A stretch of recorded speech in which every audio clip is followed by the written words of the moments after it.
One decision sat on a founder's desk for 3 days. By the time it was made, 4 people had stopped work on 3 separate projects. And the cost of that 3-day wait was not 3 days. It was 3 days multiplied across 4 people's delay and everything that was waiting downstream of each of them. By the end of this episode, I want to give you one question that you can ask about any decision sitting on your plate right now. It will tell you immediately whether that decision is on the right desk. Slow businesses almost always have the same thing in common. Decisions are landing on the wrong desk. I work with a founder running a marketing consultancy, 11 people on the team, revenue growing, founder working late most nights. When we sat down to map out where the time was going, one pattern came up immediately. Decisions were queuing.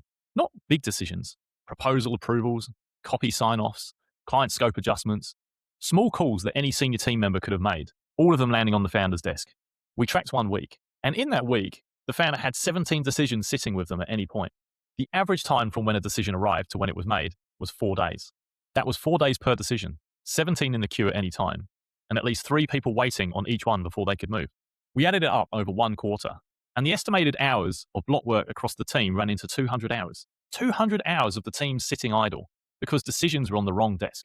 Here's the part that makes this so expensive. The founder does not see it. When a decision sits on your desk for 4 days, you feel busy. You're dealing with things. You have a full inbox and a full calendar, and it feels like you're working hard. What you do not see is the 4 people who stopped moving while they waited, the work that piled up behind them, the client who did not hear back because the person who handles that client was waiting on you to approve a brief. The knock-on effect is invisible from the founder's desk, but the people waiting, it's just another week. I asked that founder's team what slowed them down the most. And guess what? It's not tools, not resources, waiting for a decision, for approval to move, for someone to tell them whether they were allowed to proceed. And in every case, the decision they were waiting for was one the founder could have handed over permanently weeks earlier. So where does this come from? Decisions that could be owned permanently by the person closest to the work keep routing back to the founder. Sometimes because the lanes were never set up. Sometimes because the lanes exist, but the founder keeps pulling decisions back in. Sometimes because the team learned early that the founder prefers to be asked. And here's what compounds the problem. The longer your team learns that decisions route to you, the more decisions they'll route to you, including the ones they were perfectly capable of making themselves. The queue does not stay the same size, it grows. And at some point, the weight of that queue is what stops your business from scaling. So here is the question that I promised you at the start. One question for any decision in your queue. Does this decision require my judgment specifically? Or does it require the judgment of the person who owns that area? If it requires your judgment specifically, it belongs on your desk. If it requires the judgment of the person who owns that area, the decision is on the wrong desk. And if no one owns that area, that is a problem to fix before anything else. Run that question across your queue.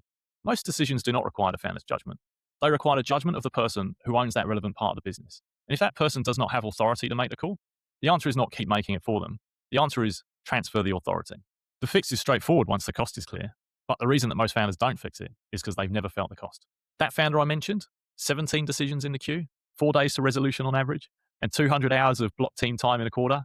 When those decisions moved to the people who own the relevant areas, the founder didn't lose the visibility. They gained clarity. They stopped managing the queue, and they started seeing the actual state of the business.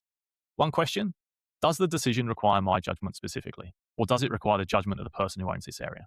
If you can answer that honestly for everything in your queue, the queue will get shorter, and your team will start moving at the speed they were always capable of. See you in the next one.